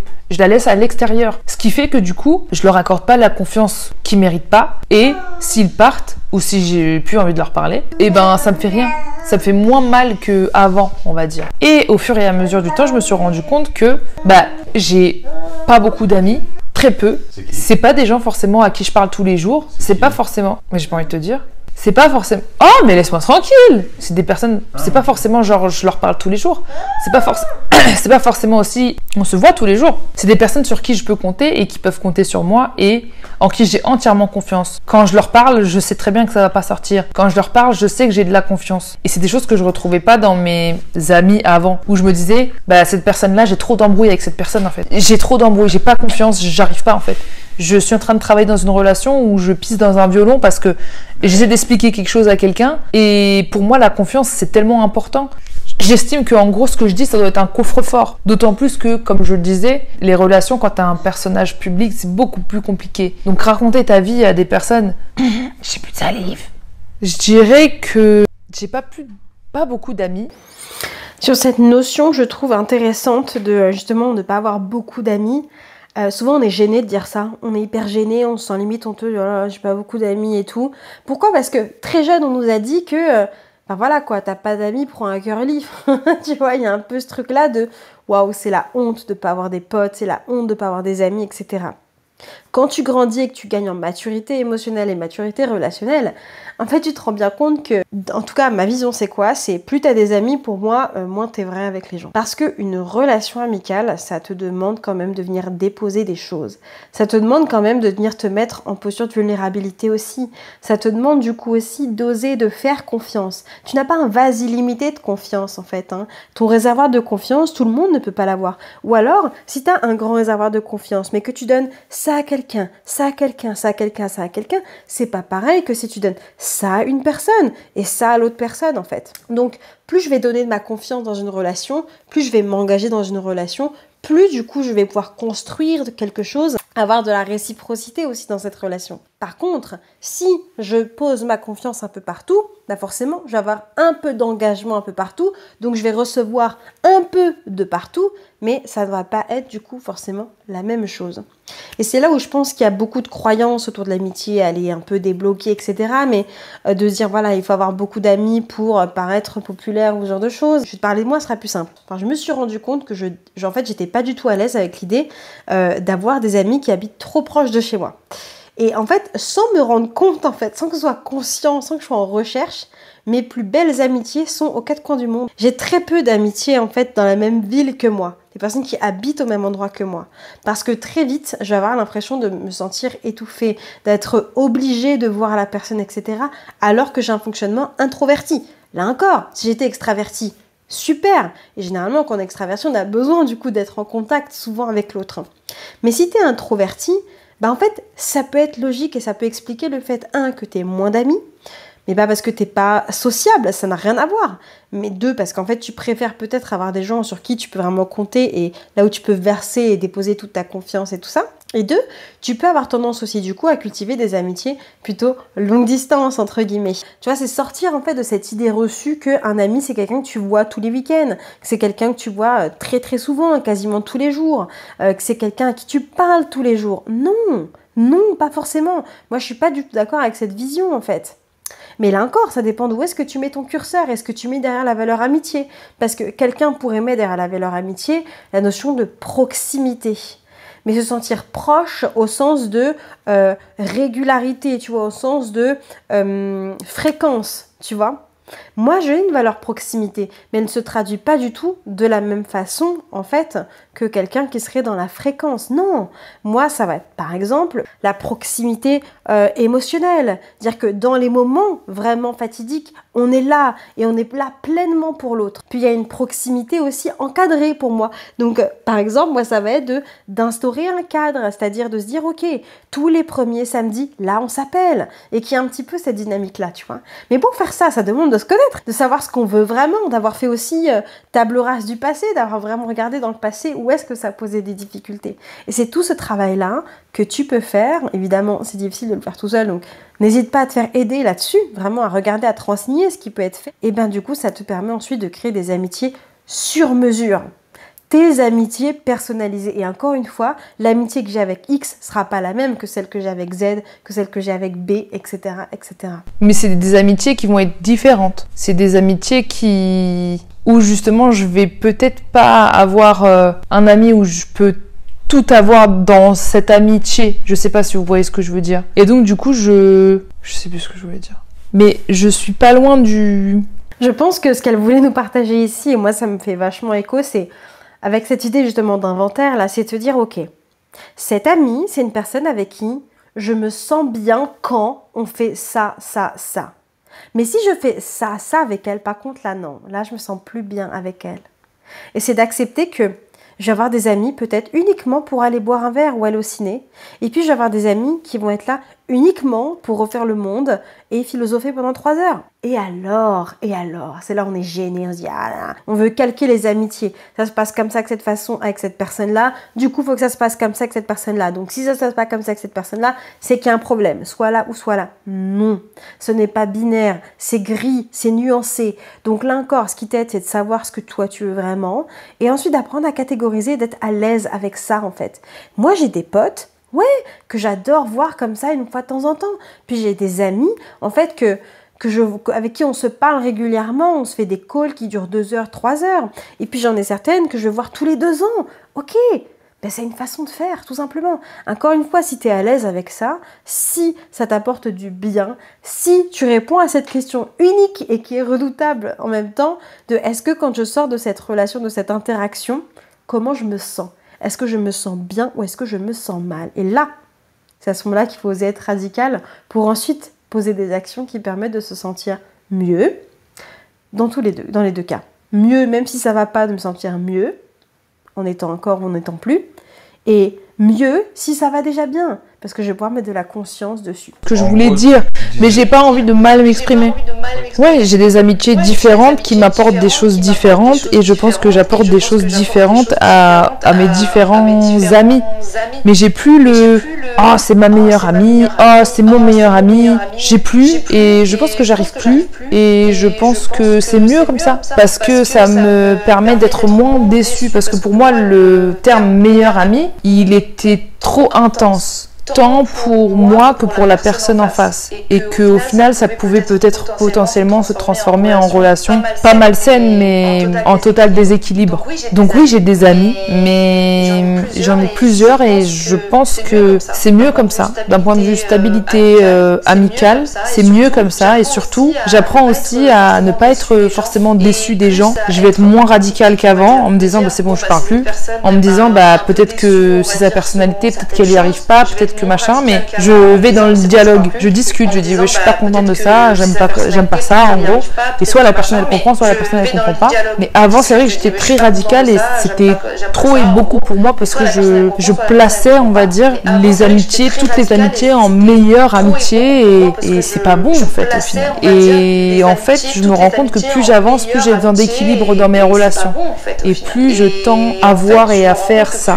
Donc est-ce que je suis faite pour l'amitié? Je sais pas parce que qu'est-ce que l'amitié en vrai, mais est-ce que je suis faite pour être la meilleure amie de quelqu'un et avoir une ou un meilleur ami? Bah plus maintenant, je pense. Je pense que maintenant il y a très peu de personnes qui m'entourent et je suis très proche de très peu de personnes et c'est tant mieux comme ça. Mais l'idéal de ma meilleure amie depuis plusieurs années, comme ma sœur, machin et tout, bah j'y arrive plus et je pense que j'étais peut-être pas faite pour ça, tant pour moi que pour les autres. Et c'est mieux comme ça. Ouais, je sais pas si vous voyez ce que je veux dire. Mais du coup, ça me rend pas forcément triste parce que peut-être que j'ai compris le vrai sens du mot amitié et le sens des relations aussi avec les gens. Ouais, au final. Et peut-être que moi, ça me préserve aussi. Et c'est mieux pour mon bien-être psychologique aussi, je pense. Et je peux être une meilleure personne pour mes proches aussi. Et surtout, mettre mes priorités ailleurs. Maintenant que j'ai une vie de famille, pour moi, il n'y a pas plus important. Et en fait, le fait de mettre le reste au second plan, peut-être que c'est mieux pour moi et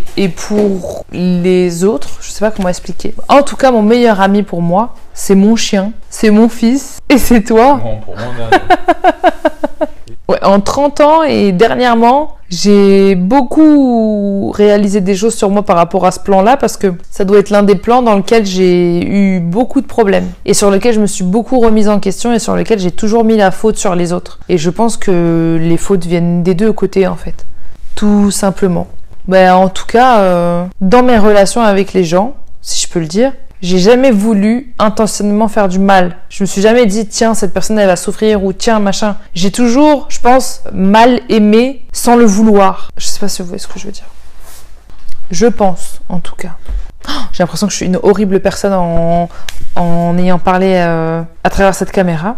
Mais je me dis, bon, on est humain. Peut-être que c'est montrer une partie de moi-même qui est aussi un petit peu plus humaine, en vrai. De pas dire forcément, oh, je suis une bonne personne, machin. Non, t'es pas tous les jours une bonne personne, t'es pas tout le temps une bonne personne. Dans ta vie, t'as pas tout le temps été une bonne personne. Et je pense que c'est comment dire, ou du moins, t'as pas fait exprès de pas être une bonne personne. Mais je pense que c'est cette nuance qui fait que l'humain est humain, en fait, en réalité. Il y a des choses qu'on aime, des choses qu'on n'aime pas. Il y a des choses qu'on fait bien, des choses qu'on fait mal. Mais il y a des choses qu'on aime, on arrive à bien aimer, on arrive à aimer mal. Mais je pense que s'en rendre compte, c'est le début pour apprendre à mieux se connaître et à maîtriser ça. Maîtriser son yin et yang, MDR. Bah voilà.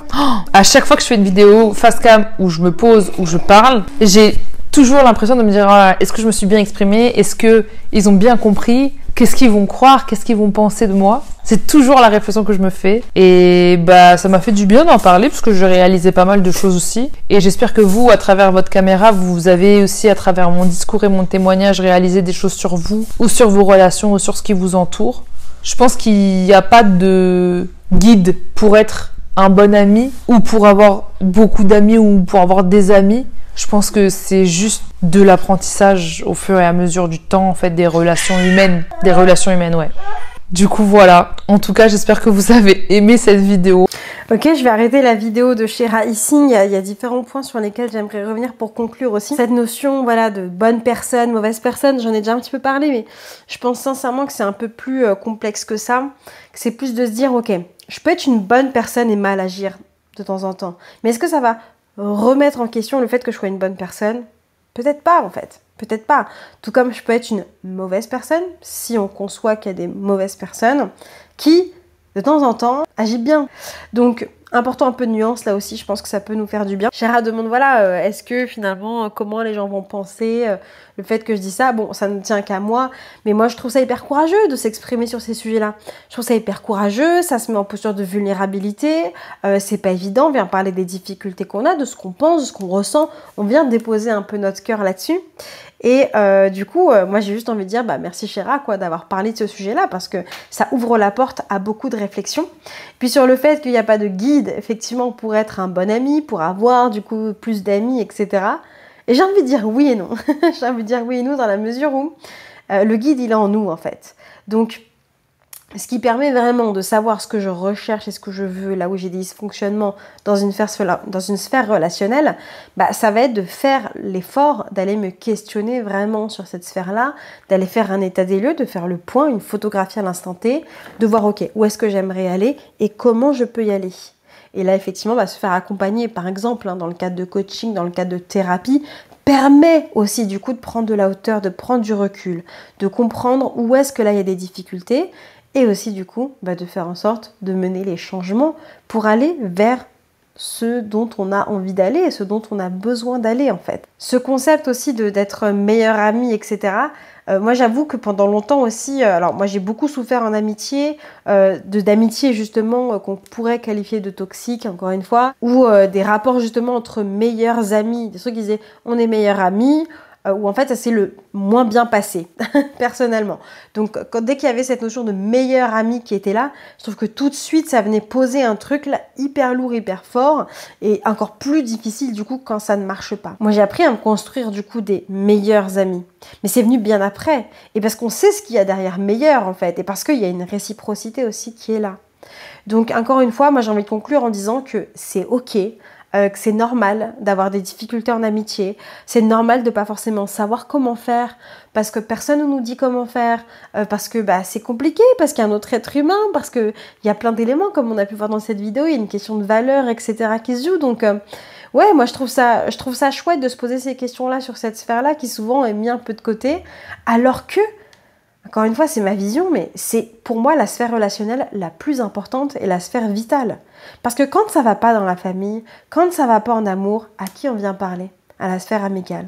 Donc quand la sphère amicale n'est pas là, ou qu'elle n'est pas solide, qu'on se sent pas en confiance, bah bien sûr que ça crée de la souffrance. Donc, invitation pour toi qui me regarde à vraiment t'autoriser à venir regarder de plus en plus en profondeur ce côté amical, si tu te reconnais vachement dans ce qui a été partagé aujourd'hui. J'espère de tout cœur que mes réflexions que j'ai pu apporter en réaction à la vidéo de Shera a pu aussi t'aider. N'hésite pas à mettre dans les commentaires tes avis là-dessus et à regarder les différents liens qu'il y a dans la barre de description, que ce soit pour voir d'autres contenus comme celui-ci et me rejoindre sur Instagram, ou alors du coup d'aller un peu plus loin, un peu plus en profondeur avec cette masterclass qui te permet du coup de mettre le doigt sur les erreurs qu'on fait et qu'on se trimballe comme notre set de valises là dans nos amitiés, dans toutes nos relations en fait tout simplement, pour apprendre à faire le tri et à faire cet inventaire relationnel. Je te remercie d'avoir regardé jusqu'au bout, j'ai hâte de te lire, mettre un petit pouce si ce format te plaît parce que c'est la première fois que je le fais, et puis je te dis à très bientôt. Ciao ciao!